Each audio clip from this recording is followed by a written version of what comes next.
Hello everyone, my name is Namrata Kripalani. I am your science educator and your mentor. बेटा, हम chemical reactions and equations जो है वो start कर चुके हैं। हमने अभी तक उसको 2 पार्ट्स में कंप्लीट कर लिया है। फर्स्ट पार्ट में हमने what is chemical reaction, what is balance and unbalance equations, किस तरीके से केमिकल रिएक्शन को लिखा जाता है, उसके कैरेक्टरिस्टिक फीचर्स, फॉर्मूला कैसे फॉर्म होता है, रिएक्शन कैसे लिखते हैं, वो डील किया था।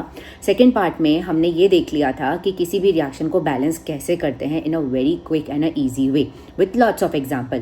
आज इस वीडियो में हम टाइप्स ऑफ रिएक्शंस जो है वो कंप्लीट करेंगे। कंप्लीट इन्फॉर्मेशन मिलेगी किस तरीके से क्वेश्चंस का फॉर्मुलेशन होता है, कहाँ कहाँ से कैसा कैसा क्वेश्चन बनता है, वो भी आपको पता चल जाएगा। ओके, सो चलो स्टार्ट करते हैं बेटा। तो सबसे पहले जब अपन टाइप्स ऑफ रिएक्शन पढ़ रहे हैं तो पहले मैं आपको ये बता देती हूँ कि कितनी अलग तरीके की अपन को रिएक्शंस यहाँ पे पढ़नी पड़ेगी। तो सबसे पहले जो है बेटा, हमें कॉम्बिनेशन रिएक्शन जो है वो पढ़ना पड़ेगा। ठीक है, मैं एक बार आपको रफ आइडिया दे रही हूँ कि कौन सी रिएक्शंस हमको पढ़नी है। सेकंड जो है, हमें डीकम्पोजिशन रिएक्शन जो है वो पढ़नी पड़ेगी। डीकम्पोजिशन रिएक्शन क्या होता है वो देखेंगे। उसके बाद हम लोग डिस्प्लेसमेंट रिएक्शन देखेंगे बेटा। What do you mean by displacement reaction. इसके अंदर एक बहुत ही कमाल की चीज़ आप पढ़ोगे जो कि है रिएक्टिविटी सीरीज, जो आपने इससे पहले कभी नहीं देखी है। ठीक है, next is double displacement reaction. Double displacement reaction जब मैं आपको बताऊंगी तब आप जब अपना पहला लेक्चर जो अपन ने रिएक्शन का फॉर्मुलेशन देखा था ना, वो चीज़ यहाँ पे आपको बहुत हेल्प करेगी। तो जिस बच्चे ने वो नहीं देखा है, आई विल हाईली रिकमेंड कि वो एक बार वीडियो देख कर आ जाओ, ताकि आपको ये चीज़ बहुत अच्छे से समझ में आ जाए। लास्ट में बेटा हम लोग रिडॉक्स रिएक्शन पढ़ेंगे। बेसिकली रिडॉक्स रिएक्शन भी एक नई टर्म है जो आप पहली बार ही सुन रहे होंगे। उसके अंदर अपन 2 चीज़ें पढ़ेंगे, ऑक्सीडेशन रिएक्शन क्या होता है और रिडक्शन रिएक्शन क्या होता है। इन दोनों को समझेंगे तो ऑटोमेटिकली रिडॉक्स रिएक्शन हमें समझ आ जाएगी। ओके, तो बेसिकली 1 2 3 4 5 रिएक्शंस हमको पढ़नी है। और इन रिएक्शन से जो क्वेश्चन बनेगा, आई एम गारंटिंग यू, ये वीडियो कंप्लीट हो जाएगा तो आपको एक भी ऐसा क्वेश्चन नहीं होगा जो आपको नहीं बन पाएगा आपसे। अपन क्वेश्चन प्रैक्टिस करेंगे, आप खुद ही देख लेना। ठीक है, थोड़ा सा लर्निंग पोर्शन इसमें आएगा, समझा मैं दूंगी, लर्न आपको करना पड़ेगा थोड़ा बहुत जहाँ जहाँ करना है। ठीक है, तो चलो स्टार्ट करते हैं। अपना पहला रिएक्शन अपन स्टार्ट करते हैं बेटा, दैट इज कॉम्बिनेशन रिएक्शन।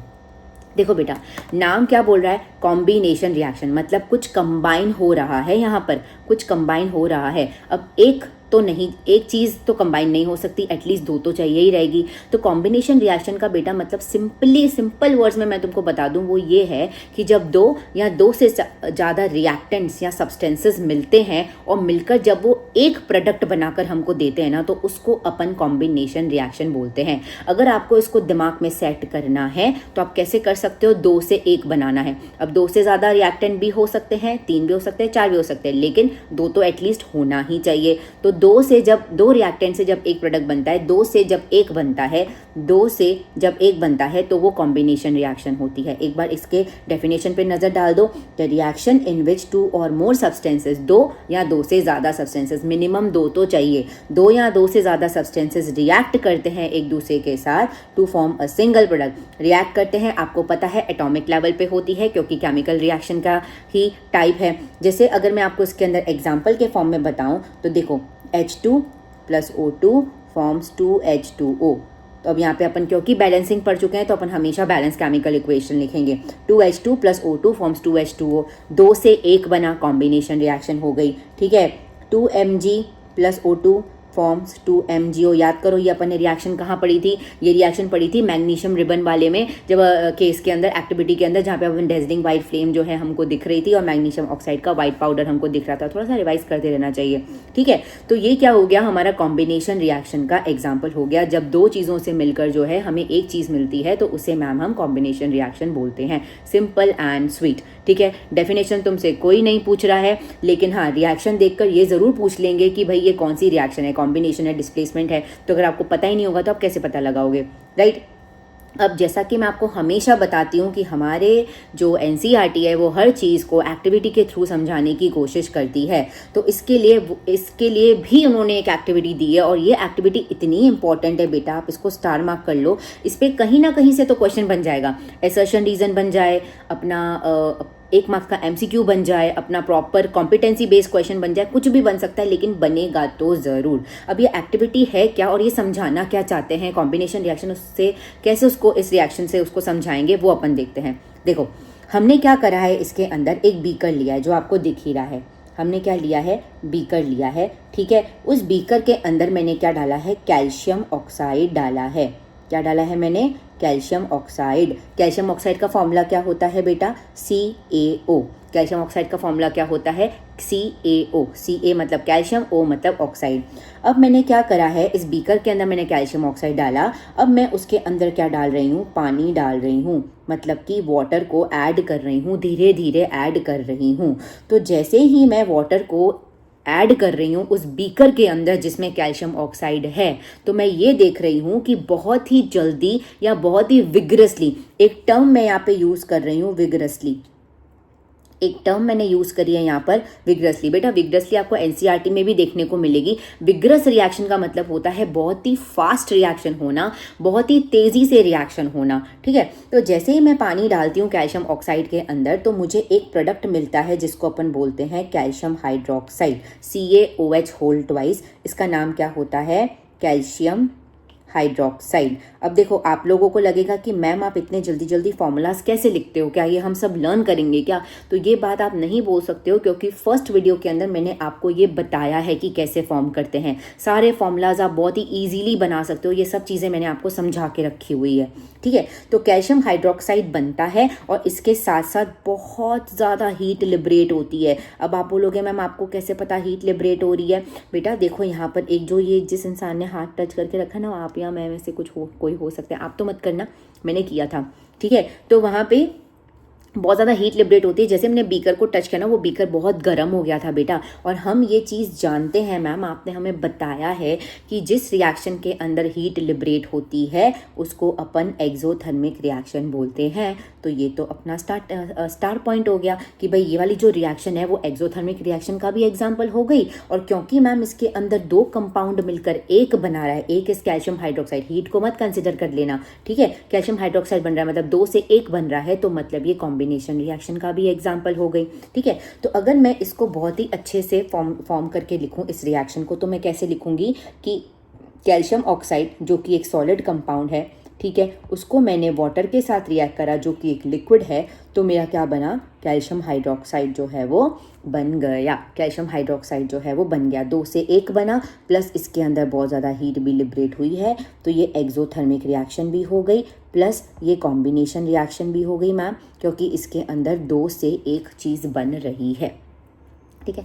अब एक चीज़ ध्यान रखना कि यहाँ पर मैं तुम्हें एक चीज़ बता रही हूँ बेटा, जो कैल्शियम ऑक्साइड होता है ना, उसको अपन क्या बोलते हैं, कैल्शियम ऑक्साइड को अपन क्विक लाइम भी बोलते हैं।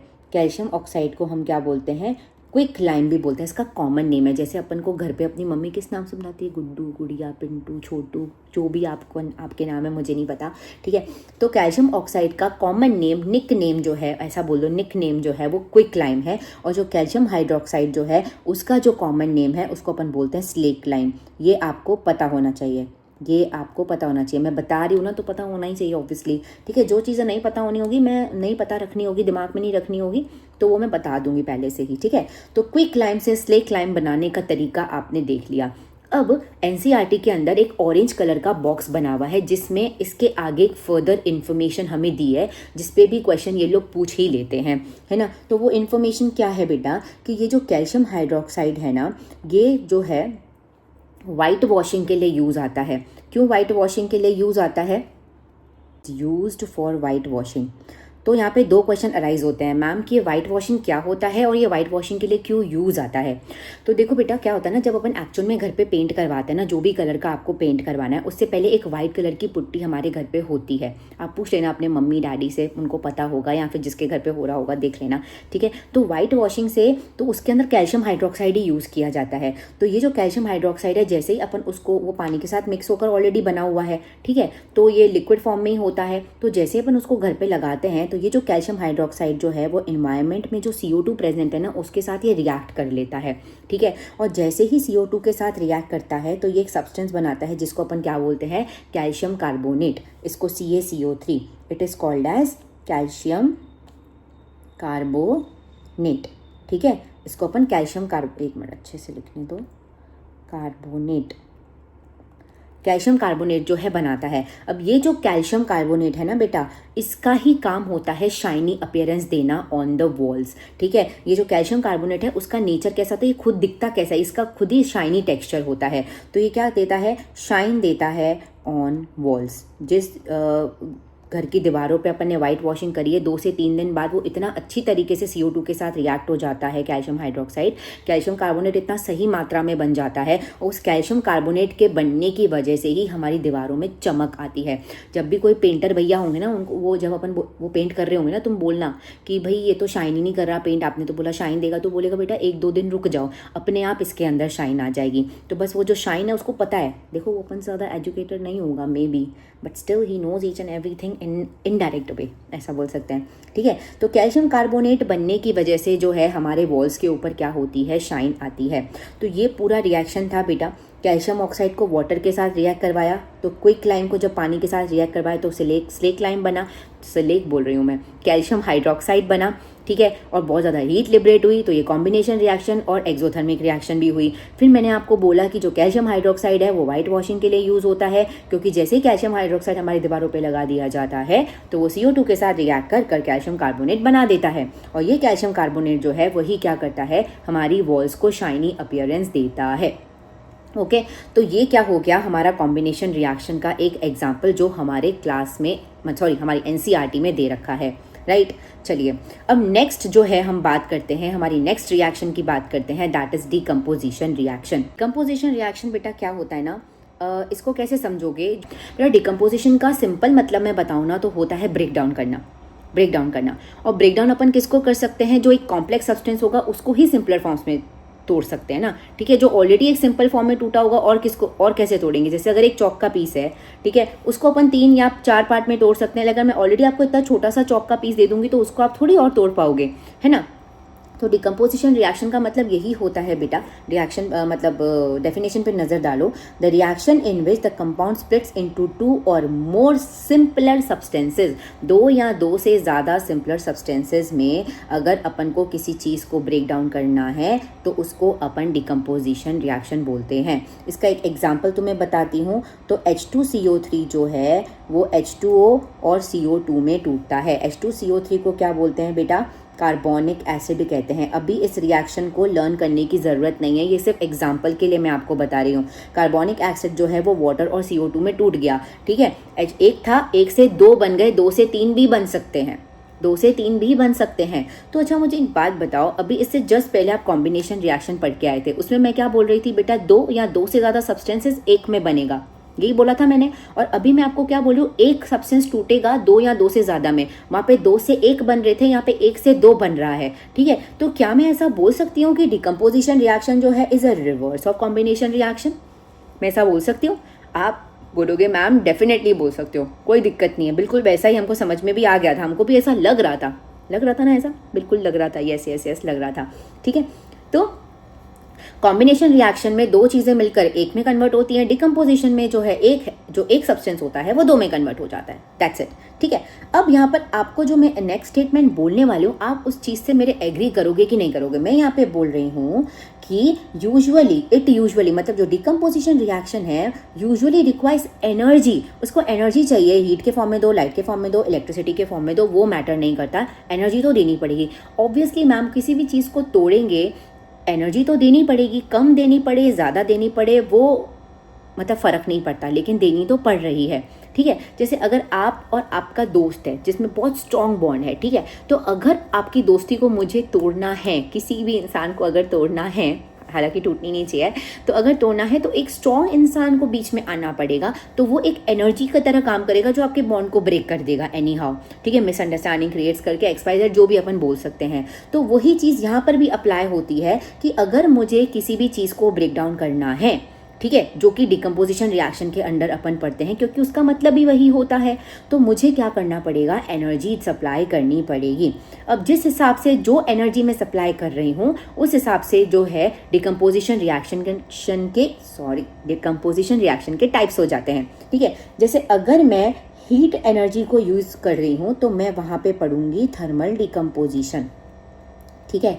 अगर मैं लाइट को यूज़ कर रही हूँ, लाइट यहाँ पे सनलाइट की बात हो रही है, तो उसको अपन बोलेंगे फोटोलिटिक डिकम्पोजिशन, सही है। और अगर मैं यहाँ पर इलेक्ट्रिसिटी को यूज़ कर रही हूँ, इलेक्ट्रिसिटी, तो यहाँ पर मैं इसको क्या बोलूँगी, इलेक्ट्रोलिसिस, इलेक्ट्रोलाइसिस, ठीक है। अब ये तीनों तरीके के डिकम्पोजिशन जो है अपने आप में बहुत इंपॉर्टेंट है।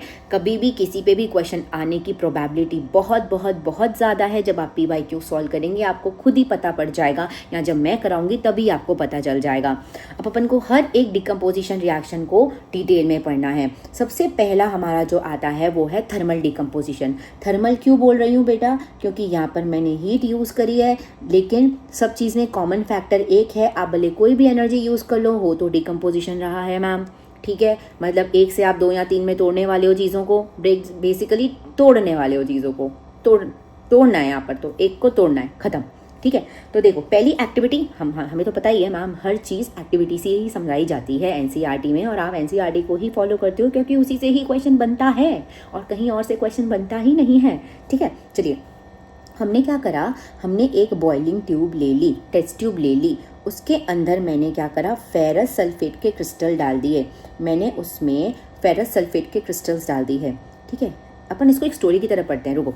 देखो मैंने क्या बोला, मेरी मैम ने मुझे बोला कि बेटा टेस्ट ट्यूब लेके आओ, तो मैं लेके आई। मैम ने बोला कि बेटा उधर जाओ, उस तरफ एक कैबिन में तुम्हें फेरस सल्फेट का बाहर लिखा हुआ एक बॉटल दिखेगा, वो लेकर आओ। तो मैं वो भी लेके आ गई, ठीक है। तो लेकर आई है ना, अभी इसको हटाओ। फेरस सल्फेट के क्रिस्टल्स में लेके आई, फेरस सल्फेट क्रिस्टल्स, ठीक है। मैं पाउडर पूरा डब्बा ही लेके आ गई मैम के सामने। अब मैम ने मुझे बोला कि बेटा मुझे बताओ कि इसका कलर कौन सा है। मैम ने मेरे से पूछा कि देखो नम्रता बताओ इसका कलर कौन सा है। तो मैंने डब्बा खोला और मैंने देखा कि it is green in colour. अच्छा, ग्रीन को ग्रीन पेन से लिखूँ क्या, लो ये ग्रीन कलर का है मैम। मैंने बताया मैम को कि ma'am it is green in colour. Okay, तो मैम ने बोला गुड, वेरी गुड, ठीक है, चलो कुछ तो सही कर रही हो। तो ठीक है, ये सब हुआ। फिर मैम ने बोला कि इस क्रिस्टल को ना तुम इस बॉइलिंग ट्यूब में डाल दो, इस क्रिस्टल को जो है तुम बॉइलिंग ट्यूब के अंदर डाल दो।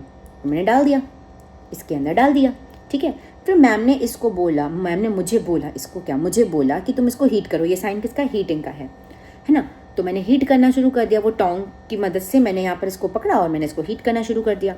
अब मैम ने मुझे बोला कि बेटा आपको कुछ चेंजेस दिख रहे हैं क्या। मैंने बोला मैम अभी तक तो नहीं दिख रहे, ठीक है। फिर जैसे ही मैम उधर गई ना, तो मैंने बोला ma'am wait, I am seeing that ये जो है कलर इसका चेंज होकर डर्टी वाइट हो गया है, डर्टी वाइट कलर का हो गया। मैम ने बोला ओके। फिर मैम गई नहीं, मेरे पास में खड़ी रही। तो मैंने बोला कि मैम अब हो गया ना चेंज, क्योंकि कलर चेंज होते ही आप ही बोलते हो केमिकल रिएक्शन हो गई है। तो मैंने बोला कि मैम मैं बीकर स्टॉप कर दूँ, तो मतलब बीकर बंद कर दूँ, स्टॉप क्या बंद कर दूँ। तो मैम ने बोला नहीं, अभी तुम इसको और हीट करो, तुम इसे और हीट करो। तो मैं करने लग गई और मैम पास में ही खड़े थे, कर रही थी मैं। तो वो जो डर्टी वाइट कलर था ना, अब वो किस में चेंज हो गया, ब्राउनिश कलर में चेंज हो गया, रेडिश ब्राउनिश,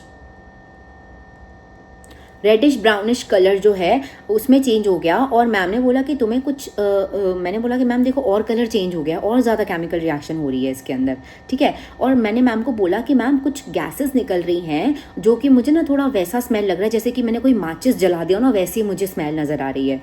तो मैम मेरी ऑब्जर्वेशन से बहुत खुश हो गई, बहुत ज़्यादा खुश हो गई, ठीक है। अब ये सेम खुशी तुम्हें अगर चाहिए तो मैं तुम्हें एग्जैक्ट रिएक्शन बताती हूँ कि होता क्या है, ठीक है। आ जाओ, देखो सबसे पहले जो मैं फेरस सल्फेट के क्रिस्टल्स लेके आई थी ना, मैं तुम्हें उसका फॉर्मूला लिख के बताती हूँ। मुझे मेरी मैम ने बताया, मैं तुम्हें बता रही हूँ। देखो FeSO4, मैं Fe की जगह F क्यों लिख देती हूँ आजकल, FeSO4.7H2O को मैंने हीट किया, ठीक है। अब आप सबसे पहले मुझे बोलोगे कि मैम आपने ये FeSO4 बोला, फेरस सल्फेट हमें पता है वो कैसे लिखते हैं, वो FeSO4 होता है। ये बाजू में आपने 7H2O क्या लिखा है, वो बेटा मेरी मैम ने मुझे बताया था कि ये जो फेरस सल्फेट होता है ना बेटा, वो क्या होता है, हाइग्रोस्कोपिक नेचर का होता है, ठीक है। हाइग्रोस्कोपिक नेचर का होता है, वो वाटर मॉलिक्यूल्स को अपने आसपास सराउंड कर देता है। हाइग्रोस्कोपिक का मतलब ही क्या होता है, वाटर मॉलिक्यूल्स को अपनी तरफ अट्रैक्ट करके रखना, ठीक है। तो ये 7 वाटर मॉलिक्यूल्स जो है ना, इसको वाटर ऑफ क्रिस्टलाइजेशन कहते हैं। क्या बोलते हैं, वाटर ऑफ क्रिस्टलाइजेशन। और ये मैंने बोला कि मैम फिर ये हमें कैसे, मैंने भी अपनी मैम से पूछा, जो तुमको दिक्कत आ रही है मुझे भी आई थी कि भाई हमें कैसे पता पड़ेगा 7 है 8 है कितने हैं। 7 है 8 है कितने हैं वो हमें कैसे पता पड़ेगा। तो मैम ने बोला बेटा ये आपको लर्न करना पड़ेगा, इसके अलावा और कोई ऑप्शन जो है हमारे पास नहीं है, इसके अलावा हमारे पास कोई और ऑप्शन नहीं है। ओके, तो मैंने बोला ठीक है मैम मैं लर्न कर लूँगी। तो FeSO4 और 7H2O जो है उसका जो कलर है, मतलब जो हाइड्रेटेड फेरस सल्फेट है ना, उसका कलर क्या होता है, ग्रीन कलर का होता है, राइट। अब इसको जब मैंने हीट किया तो मैंने तुम्हें बोला था ना डर्टी वाइट कलर मेरा चेंज आ गया था डर्टी वाइट कलर के अंदर, जो मैंने अपनी मैम को भी बताया था। तो वो जो डर्टी वाइट वाला कंपाउंड है वो क्या है, फेरस सल्फेट है, सिर्फ फेरस सल्फेट। जब उसके अंदर वाटर मॉलिक्यूल्स ऐड नहीं हो रहे होते हैं, वो रिमूव हो जाते हैं, तो उसका कलर जो है वो डर्टी वाइट हो जाता है। मैं DW लिख रही हूँ यहाँ पर, प्लस वाटर मॉलिक्यूल्स जो है वो सबसे पहले बाहर निकल जाते हैं, क्योंकि वो बहुत ही सुपरफिशियली इसके ऊपर अटैच थे, बहुत स्ट्रांगली अटैच नहीं थे, ठीक है। इसके बाद जब मैंने इसको और फर्दर हीट किया था तो इसका जो कलर है वो रेडिश ब्राउन हो गया था। इसलिए हो गया था बेटा क्योंकि यहाँ पर Fe2O3 बन गया था, फेरिक ऑक्साइड बन गया था। इसको क्या बोलते हैं, फेरिक ऑक्साइड बन गया था, जिसका कलर जो है वो रेडिश ब्राउनिश होता है, रेडिश ब्राउनिश होता है। और इसके साथ दो गैसेस निकली थी जिसका नाम है SO2 और SO3। SO2 सल्फर डाइऑक्साइड है, ये इसको क्या बोलते हैं अपन, सल्फर डाइऑक्साइड, और इसे बोलते हैं सल्फर, अब ये बता दो, इधर डाइऑक्साइड है क्योंकि 2 ऑक्सीजन है, यहाँ पे 3 ऑक्सीजन है तो ट्राइऑक्साइड, ठीक है, ये सल्फर ट्राइऑक्साइड हो गया। और इन दोनों की जो मैं आपको बोल रही थी ना स्मेल आ रही है, जैसा लग रहा है कि बर्निंग मैस्टिक्स जैसी स्मेल आ रही है, वो इसी की वजह से आती है। और इन दोनों की स्मेल ऐसी ही होती है, ये कैरेक्टरिस्टिक फीचर होता है किसी भी गैस का, कैसे पहचान सकते हैं कि कौन सी गैस है, तो इन स्मेल से, कभी कलर से, ऐसा होता है। तो मैं आपको, मेरी मैम ने मुझे बताया, वो मैं आपको कन्वे कर रही हूँ कि SO3 और SO2 की बर्निंग मैस्टिक जैसी स्मेल होती है, राइट। चलो, तो ये हमारा क्या था, डिकम्पोजिशन रिएक्शन, थर्मल डिकम्पोजिशन का एग्जाम्पल था, जिसके अंदर अपन ने ये देखा कि फेरस सल्फेट क्रिस्टल्स जो हैं वो किस तरीके से ग्रीन से रेडिश ब्राउन में कन्वर्ट हो जाते हैं, ठीक है। अब एक और एक्टिविटी है जो कि थर्मल डिकम्पोजिशन में ही आती है, वो है बेटा लेड नाइट्रेट की। लेड नाइट्रेट एक्टिविटी में बेटा अपन को क्या करना है, हमने क्या करा है, एक बीकर लिया है, उसके अंदर अपन ने सिंपली लेड नाइट्रेट डाल दिया। अब लेड नाइट्रेट क्या होता है बेटा, PbNO3 होल ट्वाइस।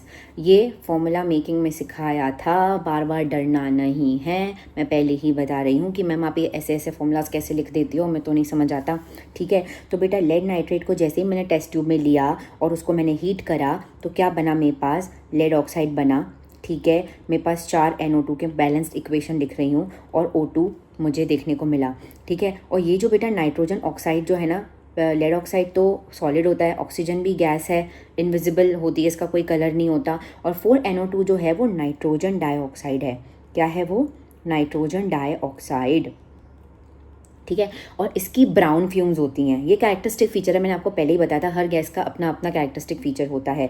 तो ये कौन से कलर की होती है, इसकी जो है ब्राउन फ्यूम्स आती है। देखो यहाँ पर भी तुम्हें दिख भी रहा होगा कि हमने लेड नाइट्रेट को बॉइलिंग ट्यूब में दिया, टोंग से उसको मतलब पकड़ा अच्छे से, ताकि अपने को ऑब्वियसली प्रिकॉशंस तो रखने ही पड़ते हैं, है ना। तो ब्राउन फ्यूम्स निकल रही है जो कि नाइट्रोजन डाइऑक्साइड के लिए। देखो एक सब्सटेंस जो है वो 2 या 2 से ज़्यादा सब्सटेंसेस में टूट गया, मैंने आपको बोला था ज़रूरी नहीं है हमेशा 2 सब्सटेंसेस निकले, 2 से ज़्यादा भी हो सकते हैं, लेकिन टूट तो रहा है ना। और क्योंकि मैंने हीटिंग दी है तो it is a type of a thermal decomposition reaction. इससे भी ज़्यादा बेटा ये वाली एक्टिविटी इंपॉर्टेंट है, लेकिन ऐसा नहीं है कि इसको करना ही नहीं है, इसको करना है, लेकिन दैट इज़ ऑल्सो इम्पॉर्टेंट। इसके अंदर आपको जैसे जो गैस इवॉल्व हो रही है ना, उसका कलर पूछ लेंगे, नाम पूछ लेंगे, फॉर्मूला पूछ लेंगे, ऐसा पूछ सकते हैं, ठीक है। चलिए अब नेक्स्ट डिकम्पोजिशन जो है वो हमारा इलेक्ट्रोलिटिक डिकम्पोजिशन है, one of the most important topic of this chapter, ठीक है। इलेक्ट्रोलिटिक डिकम्पोजिशन में जैसा कि मैंने आपको बताया कि इसके अंदर अपन इलेक्ट्रिसिटी को पास करते हैं, हम क्या करते हैं बेटा, इसके अंदर इलेक्ट्रिसिटी को पास करते हैं। सबसे पहले मैं आपको ये अपैरेटस समझाती हूँ कि हमने इसमें किया क्या है, फिर मैं बताऊँगी कि इसके अंदर आपको चीज़ें लर्न कैसे करनी है। हमने इसके अंदर एक मग लिया है जो तुम्हें दिख ही रहा है सबसे पहले, ठीक है, मैं पॉइंटर्स लगा दे रही हूँ। मैंने मग लिया है सबसे पहले, है ना। फिर मैंने क्या किया है, उसके बेस पे मैंने 2 होल्स करे हैं, ठीक है। और उन होल से मैंने क्या करा है, रबर स्टॉपर को कनेक्ट कर दिया है। और रबर स्टॉपर डालने से पहले मैंने यहाँ पर 2 ग्रेफाइट की जो रॉड्स हैं, सेकंड यहाँ पे नहीं, इसको थर्ड करते हैं, सेकंड में अपन ने क्या किया, बेस पे होल करे हैं छोटे से, और फिर ग्रेफाइट रॉड्स जो हैं उनको डाला है। अब ये ग्रेफाइट रॉड क्या होती हैं बेटा, ग्रेफाइट रॉड्स जो हैं वो बेसिकली ऐसे इलेक्ट्रोड्स हैं जो कि इलेक्ट्रिकल कंडक्शन में मदद करते हैं, ठीक है, प्रॉपर एक इलेक्ट्रिक सर्किट डेवलप करने में मदद करता है, करंट फ्लो करता है, इलेक्ट्रिसिटी फ्लो कर पाती है। कार्बन रॉड्स हो गई basically, graphite is an allotrope of carbon only, ठीक है, it is a type of carbon only. तो ग्रेफाइट रॉड हमने डाली है ना। फिर हमने क्या करा, हमने 2 टेस्ट ट्यूब्स ली। फोर्थ पॉइंट में तुम क्या लिखोगे कि आपने टेस्ट ट्यूब ले लिया। फर्स्ट में हमने क्या लिया, बीकर लिया, ठीक है। फिर सेकंड में हमने क्या किया, बेस पे होल्स कर दिए, ठीक है। फिर हमने उधर से ग्रेफाइट रॉड को कनेक्ट कर दिया। ग्रेफाइट रॉड को कनेक्ट करने के बाद हमने क्या करा, 2 टेस्ट ट्यूब्स ली और उसको इन्वर्ट कर दिया। पानी से भरी हुई टेस्ट ट्यूब थी और उनको जो ग्रेफाइट रॉड थी ना उसके ऊपर उल्टा रख दिया। देखो ना, ऊपर नीचे वाला हिस्सा जो है वो ऊपर की तरफ आ रहा है, वो बिल्कुल पानी से फिल्ड थी। हमने बीकर के अंदर भी वाटर डाल दिया है और उसके अंदर थोड़ा सा HCl भी डाल दिया है। वो HCl क्यों डाला है वो मैं आपको बता रही हूँ, अभी वेट करो, ठीक है। फिर जो आपने जो रॉड्स ली थी ना, हम क्या कर रहे हैं, उसको नीचे रबर स्टॉपर जो है हमने कनेक्ट कर दिया है ताकि ये जो रॉड है वो हिले डुले नहीं, मतलब एक जगह पे स्टिक रहे, राइट। फिर हमने ये जो 2 रॉड्स थी उनको अपन ने बैटरी 6 वोल्ट की बैटरी हमने ली है, ठीक है। फिफ्थ में हमने क्या किया है, 6 वोल्ट का बैटरी लिया है, ठीक है।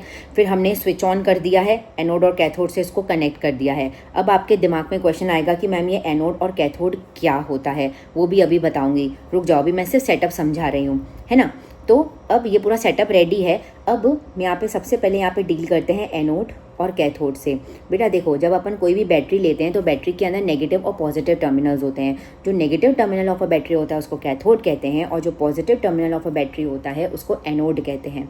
सही बात है, ठीक है। फिर जैसे ही एनोड कैथोड का काम खत्म हुआ, स्विचेस वगैरह हमने मतलब सब कुछ सेटअप कर दिया, ठीक है, तो हम यहाँ पे क्या करते हैं, करंट को ऑन करते हैं, करंट सप्लाई ऑन करते हैं। स्विच ऑन करते हैं तो हमारा करंट सप्लाई ऑन हो जाता है, पॉजिटिव नेगेटिव पूरा सेटअप हो चुका है, ठीक है, मतलब पूरा सर्किट का सेटअप हो चुका है। अब ये सर्किट को और प्रॉपर्ली जानने के लिए अपन का जो फिजिक्स का चैप्टर है ना उसके अंदर अपन उसको और अच्छे से समझेंगे। बट अभी आप ये मान के चलो कि हमने पूरा इस तरीके से सेटअप रेडी करा है कि एक पूरा सर्किट हमने क्लोज्ड सर्किट बना दिया जिसमें से करंट फ्लो कर सकता है, राइट। चलिए, करंट की सप्लाई हमने क्या कर दी, ऑन। हमने कुछ समय तक करंट की सप्लाई को ऑन ही रखा है, ठीक है। और फिर हम ये देख रहे हैं कि जो पहले एनोड और कैथोड था ना बेटा, ये पूरा यहाँ तक पानी से फिल था, पूरा ये फिल था, ये पूरा पानी से फिल था, राइट। लेकिन कुछ समय के बाद जब मैंने इसको छोड़ दिया, करंट ऑन करके छोड़ दिया इस अपैरेटस को, तो हम देख रहे हैं कि यहाँ पर क्या हो रहा है, गैप्स आ गए हैं। एनोड और कैथोड के ऊपर जो है वो गैप्स आ रहे हैं। ऐसा इसलिए हुआ है बेटा क्योंकि एनोड और कैथोड पे जो है वो अलग अलग तरीके की गैसेस का फॉर्मेशन हो गया है, अलग अलग तरीके की गैसेस का फॉर्मेशन हो गया है। जो हमारा कैथोड है और जो एनोड है उस पर गैसेस का फॉर्मेशन हुआ है। अब कौन सी गैस बनी है वो जान लो, ठीक है। जो हमारा कैथोडिक पार्ट है उस पर बनी है हाइड्रोजन गैस, ठीक है, और जो एनोड पार्ट है उस पर बनी है मेरी ऑक्सीजन गैस। 2:1 के रेशियो में बनी है, 2:1 के रेशियो में बनी है। इसका मतलब ये है कि जो इसको 1:2 लिख दो, नहीं तो तुम्हें रिवर्स लगेगा। हाइड्रोजन गैस जो है वो डबल अमाउंट पे बनी है as comparatively to the oxygen gas. Hydrogen gas जो है वो डबल अमाउंट पे बनी है as comparatively to the oxygen gas, ठीक है। अब इसको समझो एक बार, देखो मैं आपको सबसे पहले ये क्यों बोल रही हूँ कि हाइड्रोजन डबल अमाउंट में बनी है। आप बोलोगे मैम आपको कैसे पता, बेटा देखो यहाँ पर जो गैप दिख रहा है आपको कैथोड साइड में वो थोड़ा डबल नहीं दिख रहा है एज कंपैरेटिवली टू एनोड, ठीक है। ये गैप इसलिए दिखा है बेटा क्योंकि यहाँ पर ये जो गैसेस के बबल्स बने हैं उनको भी तो जगह चाहिए ना, गैसेस के पार्टिकल्स को भी तो जगह चाहिए होती है रहने के लिए। तो इसलिए उन्होंने क्या कर दिया, ऊपर आकर वो क्या हो गए, प्रेजेंट हो गए, इधर इस पोजीशन पे आकर गैसेस के पार्टिकल्स जो हैं वो प्रेजेंट हो गए, ठीक है। अब आप बोलोगे कि मैम ये गैसेस बनी कैसे। बेटा होता क्या है ना कि जब अपन ने करंट का सप्लाई ऑन किया और पानी तो प्रेजेंट था ही, तो वाटर का ही इलेक्ट्रोलिसिस हुआ है, वाटर ही स्प्लिट हुआ है। अपन वाटर की रिएक्शन कैसे लिखते हैं, H2O जो है वो किस में स्प्लिट होता है, H2 और O2 में ही तो स्प्लिट होता है, ठीक है। वाटर जो है वो H2 और O2 में ही तो स्प्लिट होता है क्योंकि H2 और O2 को कंबाइन करने से वाटर बनता है और वाटर को स्प्लिट करने से H2 और O2 बनता है। तो ये जो वाटर था वही स्प्लिट हुआ है हाइड्रोजन और ऑक्सीजन में, वहीं से ही हाइड्रोजन और ऑक्सीजन गैस जो है वो आई हैं। गेटिंग इट, ठीक है। चलिए, तो ये क्वेश्चन पहला बनता है कि एनोड और कैथोड पे क्या बनता है, कौन से रेशियो में बनता है, 1:2 के रेशियो में बनता है। हाइड्रोजन डबल होती है, ऑक्सीजन जो है वो हाफ होती है एज़ कम्पैरेटिवली टू द हाइड्रोजन। अब यहाँ पर मैंने आपको बोला था, मैं बताऊँगी कि मैं यहाँ पर HCl को क्यों यूज़ कर रही हूँ। बेटा जो वाटर है ना, यहाँ पे सारा खेल कंडक्टिविटी का है ना, मतलब कितना जल्दी इलेक्ट्रिक करंट फ्लो कर सकता है। अगर मैं प्योर वाटर ले रही हूँ ना, तो वो इतना जल्दी इलेक्ट्रिकल कंडक्टिविटी कंडक्ट होने नहीं देता है, ठीक है, इलेक्ट्रिकल कंडक्टिविटी होने नहीं देता है। It is a bad conductor of electricity water. इसलिए मैंने क्या करा, इसके अंदर थोड़ा सा HCl डाल दिया, क्योंकि HCl डालने से क्या होगा, इसकी कंडक्टिविटी जो है वो इंक्रीज़ हो जाएगी, कंडक्टिविटी जो है वो इंक्रीज़ हो जाएगी। आपके लेवल पे इतना इन्फॉर्मेशन मोर देन सफिशिएंट है। अब ये क्यों हो रहा है, कैसे हो रहा है, ये बहुत बड़ा चीज़ हो जाएगा समझाने के लिए, और उसके लिए मुझे बहुत सारी चीज़ें पहले समझानी पड़ेगी आपको, है ना। तो बस ये जान लो कि pure water is a bad conductor of electricity. इसको इलेक्ट्रिसिटी को अच्छा करने के लिए, ताकि हमारा एक्सपेरिमेंट जल्दी हो जाए, हम क्या करते हैं, इसके अंदर HCl जो है वो ऐड कर देते हैं, ठीक है। तो HCl क्या क्यों डालते हैं, to increase the conductivity. Conductivity जो है वो अच्छी करने के लिए, जो है इन्हांस करने के लिए हम HCl को डालते हैं, सही बात। तो ये था हमारा इलेक्ट्रोलिटिक डिकम्पोजिशन, जिसको अपन इलेक्ट्रोलिसिस भी बोलते हैं। इट इज़ में लिखा है क्या, नहीं, इसको अपन इलेक्ट्रोलाइसिस भी बोलते हैं। लाइसिस का बेटा मतलब ही होता है ब्रेक डाउन होना। आप बायो में भी पढ़ोगे, जहाँ पे भी पीछे टर्म लाइसिस आता है ना, इसका मतलब कुछ ना कुछ तो टूट ही रहा है। तो यहाँ पर भी टूट ही रहा है, क्योंकि इतनी देर से मैम डिकम्पोजिशन ही पढ़ रहे हैं, सब तोड़ ही रहे हैं अपन, सही बात। चलिए, अब नेक्स्ट हमारा आ जाता है फोटोलिटिक डिकम्पोजिशन, जहाँ पे मैं क्या यूज़ करूँगी। फोटोलिटिक डिकम्पोजिशन में क्या यूज़ करते हैं बेटा, सनलाइट यूज़ करते हैं। इसके अंदर देखो मैंने क्या किया है, जो हमारा सिल्वर क्लोराइड है, मतलब कि जो AgCl है वो सॉलिड है, उसको मैंने रखा, कुछ समय तक धूप में रख दिया। तो वो कैसे टूट रहा है, 2Ag और Cl2 के अंदर जो है, Cl2 is a chlorine gas, वो तो बाहर निकल गई है, और मेरे को एक सिल्वर कलर का स्पीशीज़ मिला है, जिसको अपन मतलब सिल्वर कलर का स्पीशीज़ मिला है, क्योंकि सिल्वर मिला है, क्योंकि उसका कलर चेंज हो गया ना। AgCl was a white powder, ये क्या था, ये एक वाइट पाउडर था,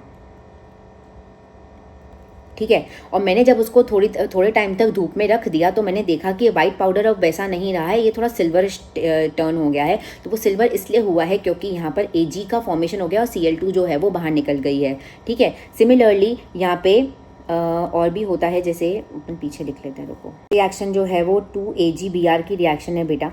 ये कैसे टूटता है बेटा, हीट करने पर। यहाँ पे मैं, चलो सनलाइट लिख लेते हैं, सनलाइट को मैं ऐसे रिप्रेजेंट कर रही हूँ, ठीक है, आप ऐसा मत करना। 2AgBr जो है वो कैसे टूटता है बेटा, 2Ag प्लस Br2 भी एक गैस है। और ये रिएक्शन बेटा इंपॉर्टेंट इसलिए है क्योंकि ये पहले ज़माने में जो ब्लैक एंड वाइट फोटोग्राफ्स आते थे ना, तो ब्लैक, उसमें ये वाला टेक्निक, ये वाला रिएक्शन यूज़ होता था। तो ये ब्लैक और वाइट फोटोग्राफी के अंदर यूज़ होती है, ब्लैक एंड वाइट फोटोग्राफी के अंदर ये यूज़ होती है, ये रिएक्शन यूज़ होती है स्पेसिफिकली, है ना। इसके अलावा कुछ और रिएक्शंस हैं जो कि आपको एग्ज़ाम में पूछ सकते हैं बैलेंसिंग के लिए, या फिर आगे किस तरीके से पूछते हैं, I will let you know, but आप ये लर्न कर लो।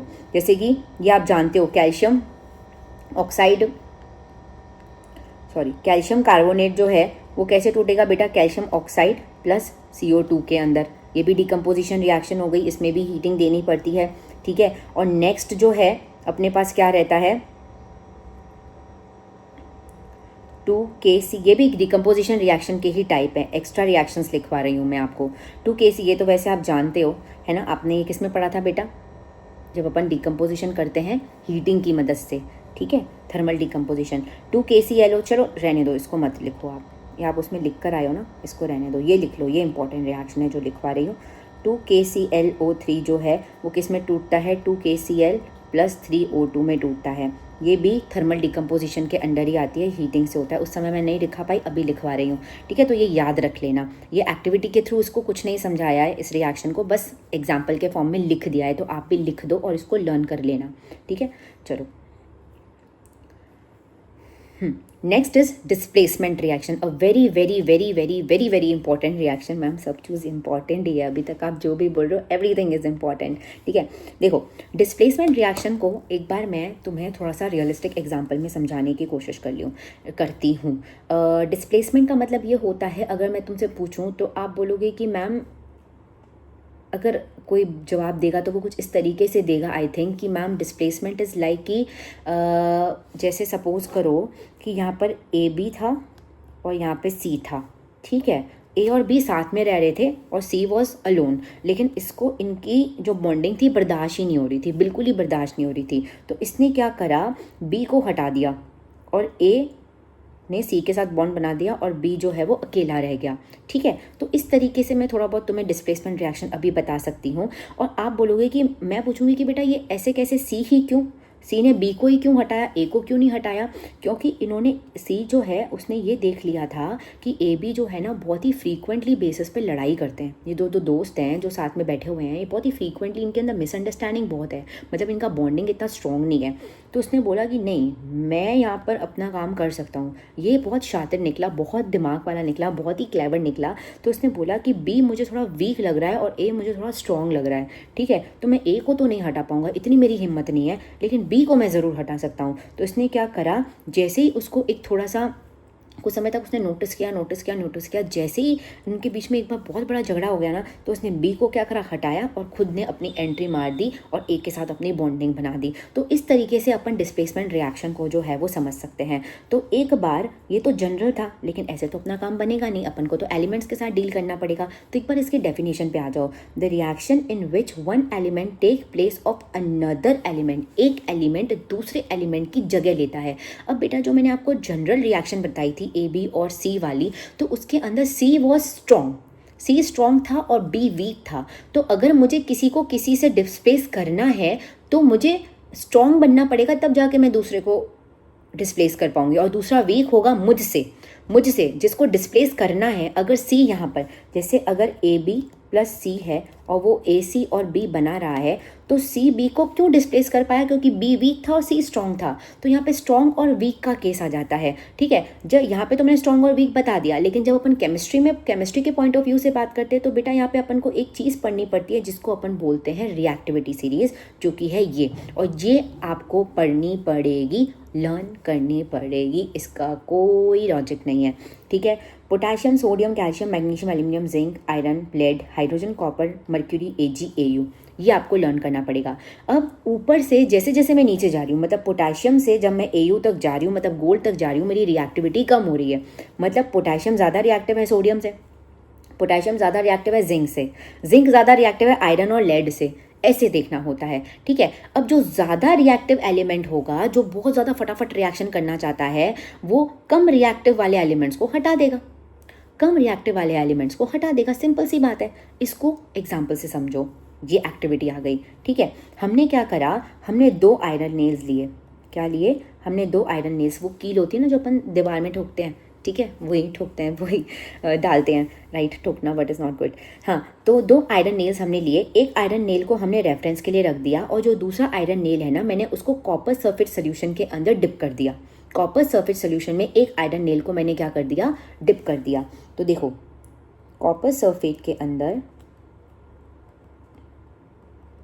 कॉपर सल्फेट सोल्यूशन है, उसके अंदर मैंने आयरन नेल डाल दिया, कॉपर सल्फेट सोल्यूशन जो है उसका कलर क्या होता है बेटा, ब्लू कलर होता है, बहुत ही प्यारा सुंदर ब्लू कलर, जैसा यहाँ पे दिख रहा है ना वैसा ये होता है कॉपर सल्फेट का, है ना। और उसमें आयरन नेल डाल दिया और मैंने छोड़ दिया। ठीक है, तो कुछ समय के बाद मैंने देखा कि ये जो ब्लू कलर है वो डिसअपियर हो गया, ब्लू कलर जो है वो डिसअपियर हो गया और वो लाइट ग्रीन कलर में चेंज हो गया, लाइट ग्रीन कलर के अंदर चेंज हो गया, राइट, लाइट ग्रीन कलर में चेंज हो गया। और जो हमारा आयरन नेल था ना, वो आयरन नेल अगर आपने ओरिजिनली देखा हो तो वो सिल्वर कलर का बहुत ही शाइनी दिखता है। तो मैंने जो एक बार रखा था ना, उससे मैंने वो जो आयरन नेल मैंने बाहर रखा और जो आयरन नेल मैंने कॉपर सल्फेट में डिप किया, उसका मैंने कलर भी कंपेयर किया। तो जो अंदर कॉपर सल्फेट के प्रेजेंट था ना आयरन नेल, वो ब्राउनिश टर्न हो गया। कैसा टर्न हो गया? ब्राउनिश टर्न हो गया। एक बार यहाँ पे देखो, ये ओरिजिनल आयरन नेल था, जो कॉपर सल्फेट में डाला वो कुछ समय के बाद ऐसा दिखा। पहले कॉपर सल्फेट सोल्यूशन जो था वो ब्लू कलर का दिख रहा था, ठीक है, और अब जो वो कॉपर सल्फेट सोल्यूशन है वो कैसा दिख रहा है? लाइट ग्रीन कलर का दिख रहा है। तो बेसिकली बेटा हुआ क्या है कि जो कॉपर सल्फेट का जो सोल्यूशन है, उसको उसके अंदर जब मैंने आयरन डाला, एक बार कॉपर और आयरन की रिएक्टिविटी चेक करो। इधर आ जाओ, अभी आपको लर्न नहीं है, अपन चेक करेंगे। कॉपर कहाँ पे है? कॉपर नीचे है, और आयरन कहाँ है? ऊपर है। आयरन ऊपर की तरफ है, मतलब आयरन ज़्यादा रिएक्टिव है। ठीक है, तो अब क्या होगा बेटा, जो आयरन है ना, वो कॉपर सल्फेट में से कॉपर को हटा सकता है, क्योंकि इसके पास ये एबिलिटी है, ये ज़्यादा रिएक्टिव है। आयरन बीइंग मोर रिएक्टिव वो कॉपर सल्फेट में से कॉपर को हटा देगा। तो हुआ क्या है कि अब कॉपर सल्फेट को जैसे ही कुछ समय कॉपर सल्फेट सोल्यूशन में जैसे ही अपन ने आयरन डाला तो यहाँ पर अपने पास क्या बन गया, FeSO4 बन गया, कॉपर हट गया, ठीक है, और यहाँ पर आ गया कॉपर अलग से निकल गया, कॉपर सल्फेट में से कॉपर निकला और आयरन ने उसकी जगह ले ली। सही बात, क्योंकि अब कॉपर सल्फेट है ही नहीं तो उसका ब्लू कलर आएगा कैसे, तभी तो वो ब्लू कलर डिसअपियर हो गया, ठीक है। और ये जो आयरन सल्फेट है ना वो जाकर है ना उस पे डिपॉजिट हो गया था, किस पे, आयरन नेल पे, तभी उसका कलर जो है वो रेडिश ब्राउनिश अपीयर हो रहा था। तो बेसिकली यहाँ पे सारा खेल किसका हुआ, रिएक्टिविटी का हुआ। अगर आयरन कॉपर सल्फेट से ज़्यादा रिएक्टिव नहीं होता तो वो इसको डिस्प्लेस ही नहीं कर पाता, क्योंकि आयरन ने कॉपर सल्फेट में से कॉपर को हटा दिया, डिस्प्लेस कर दिया, तभी इस रिएक्शन का नाम डिस्प्लेसमेंट रिएक्शन होता है, ठीक है। अगर इसको आपको और अच्छे से समझना है तो मैं आपको कुछ एग्जांपल दे रही हूँ, मुझे बताओ ये होगी रिएक्शन की नहीं होगी। जैसे सपोज करो मैंने यहाँ पे जिंक और कॉपर सल्फेट आपको दिया, एक बार मैंने आपको मैग्नीशियम और कॉपर सल्फेट दिया, और एक बार मैंने आपको क्या दिया, कॉपर और ZnSO4 दिया, ठीक है। एक बार चलो जिंक और कॉपर की रिएक्टिविटी देखो, जिंक कहाँ है, कॉपर कहाँ है, रिएक्टिविटी देखो। Zinc zinc zinc zinc zinc where it is, zinc ऊपर है और जो कॉपर है वो नीचे है, जिंक ऊपर है और कॉपर जो है वो नीचे है, तो जिंक ज़्यादा रिएक्टिव हो गया कॉपर से, मतलब जिंक डिस्प्लेस कर सकता है, जिंक डिस्प्लेस कर सकता है। तो इसका मतलब ये है कि मैम जिंक कॉपर को डिस्प्लेस कर सकता है, तो यहाँ पे ZnSO4 और कॉपर बन जाएगा। मैग्नीशियम और कॉपर में एक बार चेक कर लो, मैग्नीशियम अगर ज़्यादा रिएक्टिव है और कॉपर नीचे है, मैग्नीशियम ऑब्वियसली मैम ज़्यादा रिएक्टिव है, ऊपर की तरफ है ना रिएक्शन के अंदर, तो क्या होगा, मैग्नीशियम कॉपर को हटा देगा, तो यहाँ पे MgSO4 और कॉपर जो है वो बाहर निकल जाएगा। अब कॉपर और जिंक में चेक करो, कॉपर और जिंक में चेक करो, कॉपर नीचे है और जिंक ऊपर है, जिंक ज़्यादा रिएक्टिव है, कॉपर रिएक्टिव नहीं है, तो कॉपर तो ये रिएक्शन हो ही नहीं पाएगी, क्योंकि कॉपर लेस रिएक्टिव और जिंक ज़्यादा रिएक्टिव है, ठीक है। तो कॉपर जिंक को हटा ही नहीं सकता, कॉपर जिंक को रिमूव ही नहीं कर सकता, उसके पास ये एबिलिटी ही नहीं है, ठीक है, तो ये रिएक्शन नहीं होगी। इस तरीके से अपन डिस्प्लेसमेंट रिएक्शन को समझते हैं। आई होप आपको ये चीज़ समझ में आ गई होगी बेटा, because it is very very important. और आप ये खुद देख रहे हो कि मैम बार बार हमें वो रिएक्टिविटी सीरीज़ की तरफ लेके जा रही है, तो उसका मतलब ये है कि अगर मुझे डिस्प्लेसमेंट रिएक्शन को अच्छे से पढ़ना है तो मुझे ये सीरीज़ को लर्न करना पड़ेगा, मेरे पास कोई और ऑप्शन नहीं है। सही बात है, गेटिंग इट, ओके। चलो अब अपन लर्न करेंगे, लर्निंग डबल डिस्प्लेसमेंट पढ़े। So now we will see double displacement reaction. बेटा डबल डिस्प्लेसमेंट रिएक्शन के अंदर क्या होता है, एक बार अपन इसका डेफिनेशन अंडरस्टैंड करते हैं। ये क्या बोल रहा है कि जब दो कंपाउंड्स के बीच में इस तरीके से रिएक्शन हो रहा है कि एक नया कंपाउंड बन रहा है by mutual exchange of atoms और द ग्रुप ऑफ एटम्स। शायद ये डेफिनेशन तुम्हें थोड़ी सी कॉम्प्लेक्स लग रही होगी, लेकिन अभी मैं क्या कर रही हूँ, एक एग्जाम्पल तुम्हें दूंगी, उसके बेसिस पे तुमको ये समझ आऊँगी, ठीक है। जैसे सपोज करो कि मेरे पास एक कंपाउंड है BaCl2। BaCl2 क्या होता है, इसको क्या बोलते हैं बेटा, बेरियम क्लोराइड, इसे हम क्या बोलते हैं, बेरियम क्लोराइड। जब इस बेरियम क्लोराइड की रिएक्शन मैंने सोडियम सल्फेट से करवाई, मतलब कि Na2SO4 से कराई, जिसको अपन क्या बोलते हैं, सोडियम सल्फेट, ये नाम आपको पता होना चाहिए, सोडियम सल्फेट। इन दोनों की जब मैंने रिएक्शन करवाई तो क्या हुआ, मेरे पास बेरियम सल्फेट बना, मतलब कि अपने पास BaSO4 बना, जिसको अपन बोलते हैं बेरियम सल्फेट, राइट। और दूसरा क्या बना अपने पास, दूसरा मेरे पास बना NaCl, 2NaCl बन गया, मतलब इसको तो सभी को पता है, इसको क्या बोलते हैं, सोडियम क्लोराइड, ठीक है। ये होती है रिएक्शन। बेसिकली बेटा इसके अंदर क्या होता है, आयंस का एक्सचेंज होता है, वो कैसे हो रहा है वो मैं आपको बता रही हूँ। देखो BaCl2 जब अपन ने कंपाउंड फॉर्मेशन देखा था तो ये किस तरीके से बना होगा, इसको एक बार ब्रेक डाउन करो, Ba+2 और 2Cl-। अब ये कैसे ब्रेक डाउन होता है ये सब मैंने आपको फर्स्ट वाले वीडियो में समझाया हुआ है, ठीक है। BaCl2 कैसे टूटेगा, Ba+2 और 2Cl- में टूटेगा। और Na2SO4 जो है वो कैसे टूटेगा बेटा, 2Na+ और SO4-2, क्योंकि आप जानते हो कि जो सोडियम होता है उसके ऊपर कितना चार्ज होता है, +1 का चार्ज होता है। यहाँ पे कितने सोडियम है, 2 सोडियम है, तो 2Na+ लिखा। SO4 सल्फेट जो है उसके ऊपर कितना चार्ज होता है, -2 का चार्ज होता है, तो SO4-2 लिखा। सिमिलरली बेरियम पे भी कितना चार्ज होता है बेटा, +2 का चार्ज होता है, तो मैंने Ba+2 लिखा। अब आप बोलोगे कि मैम यहाँ पे 2 बेरियम नहीं लिखोगे, बेटा यहाँ पे एक ही तो बेरियम है, ठीक है, और क्लोरीन के ऊपर कितना चार्ज होता है, 1, ठीक है, और यहाँ पर -1 का चार्ज होता है, और यहाँ पे क्लोरीन कितना है, 2, तो यहाँ पे 2Cl- लिखा। बेसिकली इसमें हुआ क्या है, देखो बेटा, जो बेरियम +2 है उसने दूसरे कंपाउंड के अनायन के साथ रिएक्ट करा है। ये बेरियम +2 का जो बेरियम क्लोराइड है उसका बेरियम आयन, और जो सोडियम सल्फेट है उसका सल्फेट आयन जो है वो इंटरैक्ट कर BaSO4 बनाया। सिमिलरली जो सोडियम सल्फेट का Na+ वाला पार्ट है, मतलब जो कटायनिक पार्ट है, Na+ पॉजिटिव पार्ट है, उसने बेरियम क्लोराइड के नेगेटिव पार्ट के साथ इंटरैक्ट किया। दोनों ने अपने आयंस को एक्सचेंज कर लिया।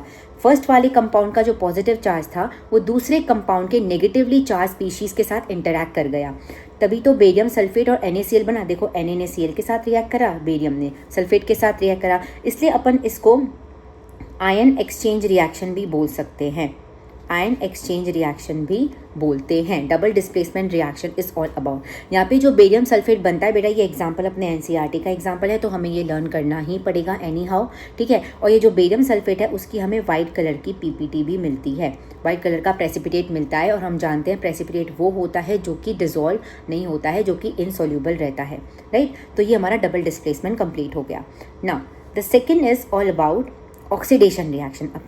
अपन अब रिडॉक्स रिएक्शन की तरफ बढ़ते जा रहे हैं, और मैंने आपको बताया था कि जो रिडॉक्स रिएक्शन है उसके अंदर बेसिकली पहले मैं आपको 2 चीज़ें समझाऊंगी, एक ऑक्सीडेशन रिएक्शन और एक रिडक्शन रिएक्शन, क्योंकि ये दोनों मिलकर ही रिडॉक्स रिएक्शन कहलाती हैं। अगर अब मुझे ऑक्सीडेशन रिएक्शन का मुझे आपको डेफिनेशन बताना हो तो बेटा इसका कोई एक सिंगल डेफिनेशन नहीं है, क्योंकि 2-3 क्राइटेरियाज होते हैं, उसके बेसिस पे ऑक्सीडेशन रिएक्शन कंसिडर की जाती है। सबसे पहले अगर किसी एलिमेंट के अंदर एडिशन ऑफ ऑक्सीजन हो रहा है, किसी भी एलिमेंट के अंदर अगर एडिशन ऑफ ऑक्सीजन हो रहा है, या फिर किसी एलिमेंट में से रिमूवल ऑफ हाइड्रोजन हो रहा है, रिमूवल ऑफ हाइड्रोजन हो रहा है, तो उसको अपन ऑक्सीडेशन रिएक्शन बोलेंगे। इन दोनों चीज़ों को एक बार एग्जाम्पल से समझो। जैसे कि कॉपर है ना, उसको ऑक्सीजन के साथ जब मैंने रिएक्ट करा तो क्या हुआ, कॉपर ऑक्साइड बना जो कि ब्लैक कलर का होता है, ठीक है। तो इसके अंदर बेटा हाँ, तो जो कॉपर है उसके अंदर ऑक्सीजन का एडिशन हो गया, ठीक है। कॉपर के अंदर पहले ऑक्सीजन नहीं था, बाद में रिएक्शन के बाद कॉपर में ऑक्सीजन ऐड हो गया, तो ये क्या हो गया, ऑक्सीडेशन रिएक्शन का एक टाइप हो गया। समझ में आ रहा है। कॉपर पहले अलग था, उसने ऑक्सीजन के साथ जब रिएक्ट करा तो कॉपर ऑक्साइड बन गया, और मैंने बताया था कि अगर किसी एलिमेंट के अंदर ऑक्सीजन की एडिशन होती है तो वो ऑक्सीडेशन रिएक्शन होती है। ऐसी सेम रिएक्शन आप पहले भी पढ़ के आए हो, याद करो, मैग्नीशियम रिबन वाला। जब मैग्नीशियम को ऑक्सीजन के साथ रिएक्ट करवाते हैं तो बेटा अपना मैग्नीशियम ऑक्साइड बनता है, जो कि एक वाइट कलर का पाउडर होता है, और अगर मैं बैलेंस केमिकल इक्वेशन लिख लूँ तो वो कुछ इस तरीके की दिखेगी, ठीक है। तो इसके अंदर भी मैग्नीशियम जो है वो क्या हो रहा है, उसका ऑक्सीडेशन हो गया, और ये जो है ऑक्सीडेशन रिएक्शन का ही एग्जाम्पल है। पहले मैग्नीशियम के पास ऑक्सीजन नहीं था, रिएक्शन के बाद मैग्नीशियम ऑक्साइड बन गया, अब मैग्नीशियम ऑक्सीजन के साथ लिंक्ड है, और addition of oxygen is called as oxidation reaction. एक और एग्जाम्पल देख लो बेटा, अभी तक तो मैंने जो एग्जाम्पल बताया उसके अंदर मैंने ये बताया था कि ऑक्सीजन का एडिशन हो रहा है, तो आपको समझ में आ रहा है कि ऑक्सीडेशन हो रही है। लेकिन एक और डेफिनेशन भी है ऑक्सीडेशन रिएक्शन की, that is removal of hydrogen. अगर इसको एक एग्जाम्पल से समझोगे तो अपन ये बोल सकते हैं, देखो अगर मेरे पास H2S है, ठीक है, 2H2S + O2, मैंने H2S is what, hydrogen sulphide. Hydrogen sulphide, जब हाइड्रोजन सल्फाइड को ऑक्सीजन के साथ रिएक्ट करवाते हैं तो 2 वाटर मॉलिक्यूल्स और सल्फर जो है वो हमें देखने को मिलता है, ठीक है। देखो एक बार बैलेंस्ड इक्वेशन है, हाइड्रोजन 4 है, ठीक है, ऑक्सीजन यहाँ पर 2 है, सल्फर जो है वो यहाँ पर 2 कर दो, ठीक है, ये हो गया हमारा। अब मुझे बताओ कि क्या ये ऑक्सीडेशन रिएक्शन हो रही है कि नहीं हो रही है। मैम बिल्कुल हो रही है, क्यों, क्योंकि देखो यहाँ पर क्या हुआ है बेटा, removal of hydrogen is also the type of oxidation reaction. अगर किसी में से ऑक्सीजन का हाइड्रोजन का रिमूवल हो रहा है तो वो भी क्या होगा, ऑक्सीडेशन रिएक्शन का ही एग्जाम्पल होगा। अब यहाँ पर देखो सल्फर के पास पहले क्या था, हाइड्रोजन था, लेकिन बाद में सल्फर अकेला पड़ चुका है, तो इसका मतलब ये है कि ये भी एक ऑक्सीडेशन रिएक्शन का ही एग्जाम्पल है, क्योंकि यहाँ पर ऑक्सीजन ऐड तो नहीं हुआ लेकिन हाइड्रोजन रिमूव तो हो गया ना, इसलिए। तो रिमूवल ऑफ हाइड्रोजन, सल्फर में से हाइड्रोजन रिमूव हो चुका है बेटा, पहले यहाँ पे सल्फर के पास हाइड्रोजन था, ठीक है, अब वो यहाँ पर रिमूव हो चुका है, वो सल्फर बिल्कुल एलिमेंटल फॉर्म में आ गया है, इसलिए इन दोनों ही क्राइटेरियाज को देखकर अपन ने एग्जाम्पल कंसिडर कर लिए हैं और ऑक्सीडेशन रिएक्शन को समझ लिया है। सही है, चलो अब अपन नेक्स्ट ऑप्शन जो है वो डील करते हैं वो है हमारा रिडक्शन रिएक्शन। ठीक है, रिडक्शन रिएक्शन के भी बेटा क्या होता है, दो तरीके से इसको डिफाइन किया जा सकता है। कैसे करोगे, जैसे कि इसके अंदर अपन बोल सकते हैं कि एडिशन ऑफ हाइड्रोजन, वहाँ पे क्या हो रहा था, ऑक्सीडेशन के अंदर एडिशन ऑफ ऑक्सीजन हो रहा था, यहाँ पर क्या है, हाइड्रोजन का एडिशन है।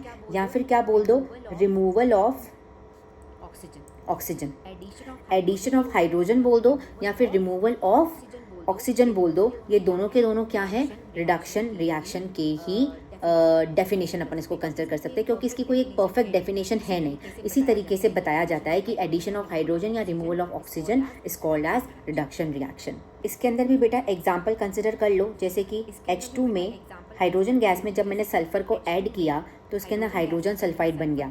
तो सल्फर में पहले हाइड्रोजन नहीं था, लेकिन आफ्टर रिएक्शन उसमें हाइड्रोजन सल्फाइड बनने की वजह से उसमें हाइड्रोजन ऐड हो चुका है। तो इसका मतलब क्या हुआ, addition of hydrogen ma'am is considered as reduction reaction. ठीक है, अगर मैं यहाँ पर आपको जिंक ऑक्साइड प्लस कार्बन की रिएक्शन देती हूँ तो इसमें क्या होता है बेटा, जिंक और कार्बन मोनोऑक्साइड बनता है। तो पहले जिंक के पास ऑक्सीजन था, ठीक है, आफ्टर द रिएक्शन जिंक जो है वो अपनी एलिमेंटल फॉर्म में आया है, ऑक्सीजन का रिमूवल हो गया है। तो हाइड्रोजन ऐड हो रहा है चाहे ऑक्सीजन रिमूव हो रहा है, दोनों के दोनों ही क्या हो गए, हमारे रिडक्शन रिएक्शन के एग्जाम्पल्स हो गए। ठीक है, अब बेटा थोड़ी एक दो पॉइंट और बता रही हूँ जो कि आपको बहुत ही अच्छे से सुनने हैं। क्या, सुनिए, मैंने आपको ऑक्सीडेशन बताया, मैंने आपको रिडक्शन बताया। ठीक है, ऑक्सीडेशन मैंने बोला कि आप एडिशन कर दो या तो ऑक्सीजन का या तो रिमूवल कर दो हाइड्रोजन का। ठीक है, और रिडक्शन में मैंने आपको क्या बोला, या तो आप एडिशन कर लो हाइड्रोजन का या फिर रिमूवल कर दो ऑक्सीजन का। ओके, दोनों में अपोजिट चलता है। अब एक टर्म आती है, एक नई टर्म इंट्रोड्यूस कर रही हूँ मैं आप लोगों के सामने, that is oxidising agent. Oxidising agent, और एक मैं बात कर रही हूँ रिड्यूसिंग एजेंट। ठीक है, oxidising agent and reducing agent. देखो, अगर बेटा मैं ऑक्सीडाइजिंग और रिड्यूसिंग वर्ड हटाकर सिर्फ एजेंट की बात करूं तो हमें इतना पता है कि हम जो भी एजेंट हायर करते हैं नॉर्मली अपनी डे टू डे लाइफ के अंदर, वो क्या करता है, दूसरों के लिए काम करते हैं। जैसे अगर अपन एक LIC एजेंट को हायर करते हैं तो वो क्या करता है, वो दूसरों की LIC करवाता है, खुद की नहीं करवाता। अगर अपन कोई जैसे अगर अपन अपना आधार कार्ड, पैन कार्ड या ड्राइविंग लाइसेंस बनाते हैं, अगर उसके लिए कोई एजेंट हायर करते हैं तो वो लोग अपने लिए काम करते हैं, खुद के लिए काम नहीं करते, दूसरों के लिए काम करते हैं। ठीक है, तो अब इतना तो समझ में आ गया कि मैम जो एजेंट है वो दूसरों के लिए वर्क करता है। तो अगर ये ऑक्सीडाइजिंग एजेंट की आप बात कर रहे हो तो क्या करेगा, वो दूसरों का ऑक्सीडेशन करवाएगा। अगर आप रिड्यूसिंग एजेंट की बात कर रहे हो तो वो दूसरों का रिडक्शन करवाएगा। ठीक है, अब ऑक्सीडेशन और रिडक्शन क्या होता है ये आप ऑलरेडी जानते हो कि मैम ऑक्सीडेशन मतलब एडिशन ऑफ ऑक्सीजन या फिर रिमूवल ऑफ हाइड्रोजन। तो अगर कोई ऑक्सीडाइजिंग एजेंट है तो वो क्या करेगा, दूसरों का क्या करेगा, किसी दूसरे एलिमेंट में ऑक्सीजन को ऐड करवाएगा या फिर किसी दूसरे एलिमेंट से हाइड्रोजन को रिमूव करवाएगा, तभी तो वो ऑक्सीडाइजिंग एजेंट कहलाएगा ना। ठीक है, तो अपन क्या बोल सकते हैं, ऑक्सीडाइजिंग एजेंट क्या होते हैं, दोज एजेंट्स या फिर substances which help in the oxidation of other substances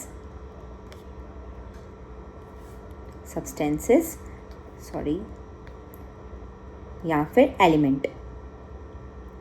ठीक है, ऐसे एजेंट्स या सब्सटेंसेस जो दूसरों का ऑक्सीडेशन करवाते हैं उनको अपन ऑक्सीडाइजिंग एजेंट कहते हैं। या फिर रिड्यूसिंग एजेंट किसको बोलेंगे, those substances which help in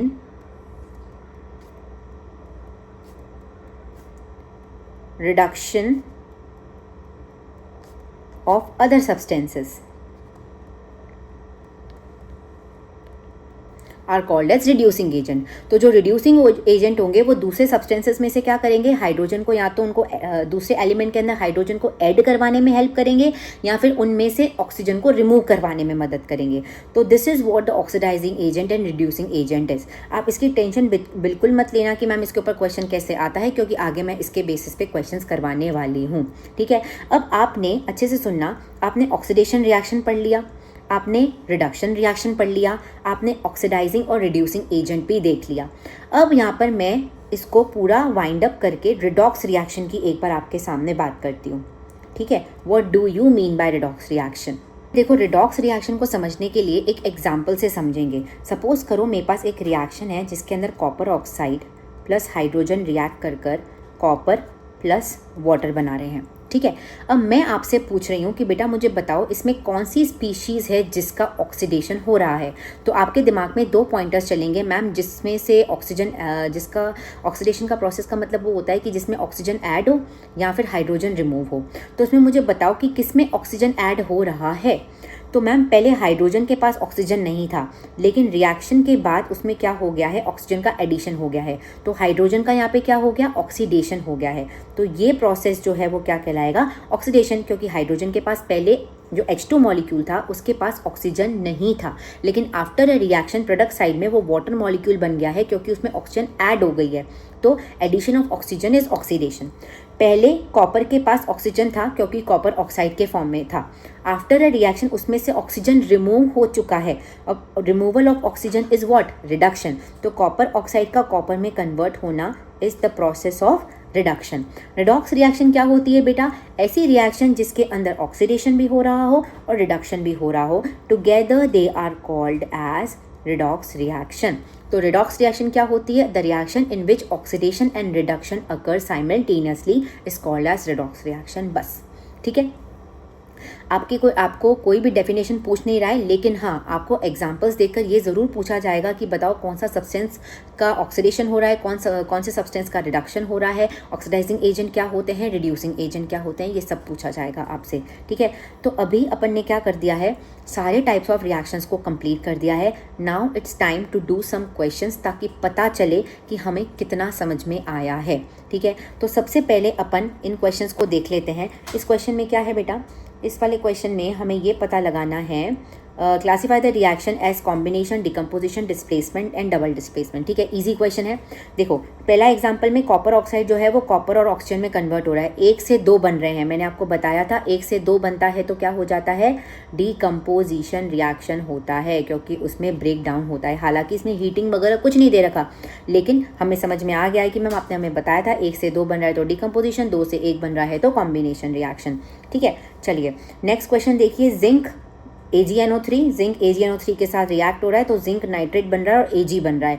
मुझे तो ये सिंपल से सिंपल रिएक्शन बताऊँ कौन सी लग रही है, डिस्प्लेसमेंट रिएक्शन लग रही है, क्योंकि देखो जिंक ने क्या किया, Ag को हटा दिया है और उसकी जगह लेकर बैठ गया और Ag को फ्री कर दिया। तो ये कौन सी हो गई, डिस्प्लेसमेंट रिएक्शन। डबल डिस्प्लेसमेंट क्यों नहीं हुई, क्योंकि उसके अंदर दोनों तरफ से आयंस का एक्सचेंज होता है। यहाँ पर तो है ही नहीं दोनों तरफ से आयंस, अपोजिट आयंस अट्रैक्ट करते हैं ना डिफरेंट सब्सटेंसेस में से, तो इसलिए सिर्फ डिस्प्लेसमेंट रिएक्शन हुई।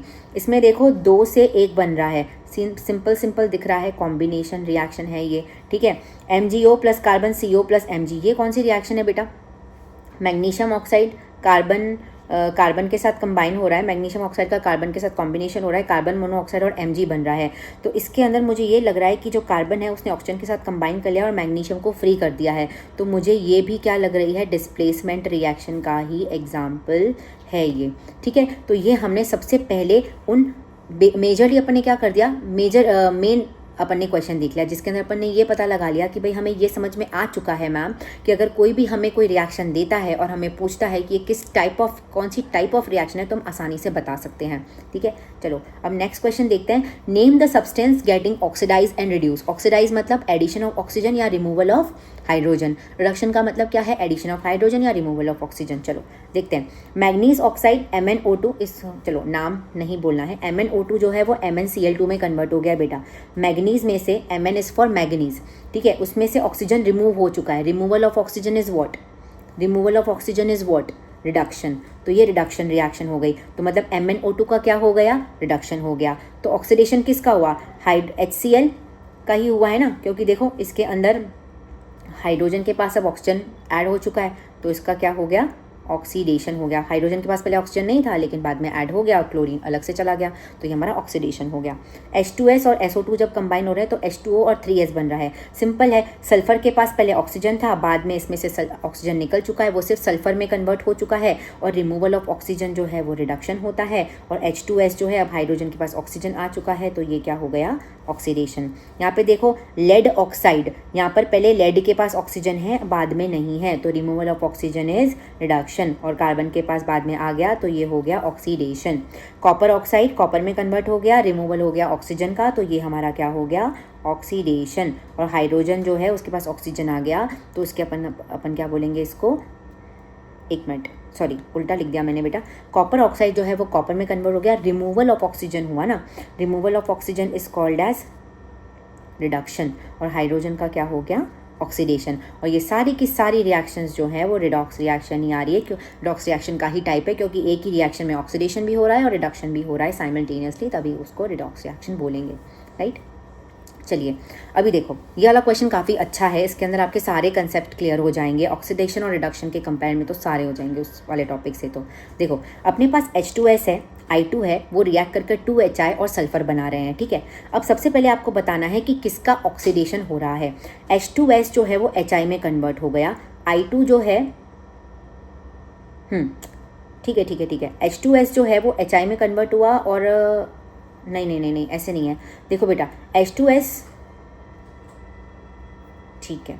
चलिए देखो ऐसा इसको कैसे इंटरप्रेट करोगे, जो सल्फर है उसके पास मैम पहले हाइड्रोजन था, लेकिन आफ्टर अ रिएक्शन उसके पास हाइड्रोजन नहीं है, सल्फर अकेला हो गया, मतलब उसमें से हाइड्रोजन चला गया, और हाइड्रोजन का रिमूवल इज व्हाट, ऑक्सीडेशन, ठीक है। तो यहाँ पे ऑक्सीडेशन किसका हुआ, यहाँ पे ऑक्सीडेशन हुआ है H2S का, ठीक है। और यहाँ पर रिडक्शन किसका हुआ, जिसमें हाइड्रोजन ऐड हुआ, आयोडीन के पास पहले हाइड्रोजन नहीं था बेटा, बाद में आया है HI में, ठीक है। तो किसका हुआ यहाँ पे रिडक्शन, I2 का रिडक्शन हो गया।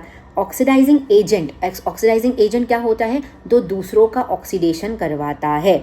ऑक्सीडाइजिंग एजेंट क्या होता है, जिसका जो दूसरों का ऑक्सीडेशन करवाता है। यहाँ पे ऑक्सीडेशन किसका हुआ है, H2S का, तो ये तो H2S का ऑक्सीडेशन हुआ, तो ज़रूर किसी ने करवाया होगा इसका ऑक्सीडेशन, ठीक है। ऑक्सीडाइजिंग एजेंट नहीं करवाया होगा, वो कोई दूसरा ही होगा एलिमेंट। तो यहाँ पे I2 जो है वो क्या करेगा, I2 जो है वो ऑक्सीडाइजिंग एजेंट का काम करेगा, ठीक है। और रिड्यूसिंग एजेंट का काम कौन करेगा, जिसने दूसरे का क्या करवाया है, रिडक्शन करवाया है। यहाँ पे रिडक्शन किसका हुआ बेटा सॉरी, यहाँ पे रिडक्शन हुआ है हमारा I2 का, ठीक है। I2 का रिडक्शन हुआ है, तो किसने करवाया होगा इसका रिडक्शन, किसी एजेंट ने करवाया होगा। तो H2S जो है इसको हेल्प कर रहा है टू अंडरगो रिडक्शन। तो बेसिकली ऑक्सीडाइजिंग एजेंट क्या कर रहा है, ऑक्सीडाइजिंग एजेंट बेटा यहाँ पे अपन ने I2 को क्यों चूज़ किया, क्योंकि सबसे पहले देखो कि ऑक्सीडेशन हो किसका रहा है। ऑक्सीडेशन तो H2S हाइड्रोजन सल्फाइड का हो रहा है, और एजेंट किसी ने तो उसकी मदद करी होगी ना ऑक्सीडेशन करवाने के लिए। तो जो दूसरी स्पीशीज़ है I2, वो क्या बन गई, हमारा ऑक्सीडाइजिंग एजेंट बन गई, ठीक है। तो रिड्यूसिंग एजेंट, तो सबसे पहले ये देखो कि रिडक्शन हो किसका रहा है, रिडक्शन I2 का हो रहा है। तो जो दूसरा स्पीशीज़ बच गया वो क्या करेगा, इसका वो रिड्यूसिंग एजेंट का काम करेगा।